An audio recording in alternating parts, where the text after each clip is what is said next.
সুতরাং মোট 4টি অ্যাপিল বর্তমানে পেন্ডিং আছে অ্যাপিল বিভাগে। আর একটা কথা এখানে বলে রাখি যে সেটা হচ্ছে যে নির্বাচন কমিশন গত জুন মাসে একটা টেকনিক্যাল কমিটি গঠন করেছিল সে সারা দেশে সার্ভে করবার জন্য। আমরা যতদূর জানতে পেরেছি ওই টেকনিক্যাল কমিটি কিন্তু গাজীপুরে একটা সিটকে বাড়ানোর সুপারিশ করেছিল, কিন্তু বাগেরহাটের একটি সিটকে কর্তন করার সুপারিশ করে নাই।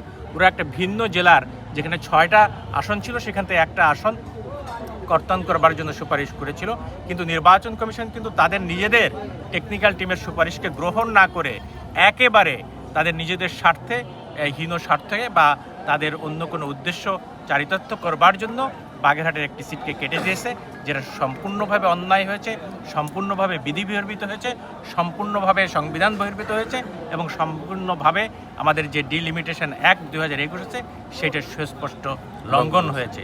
সুতরাং এটা পরিষ্কারভাবে বলা যায় যে ইনশাল্লাহ আমরা দেশের সর্বোচ্চ আদালত থেকে আইনি প্রতিকার পাবার আমরা আশা করছি। কারো হতাশ হবার কোনো সুযোগ এখানে বিন্দুমাত্র নাই।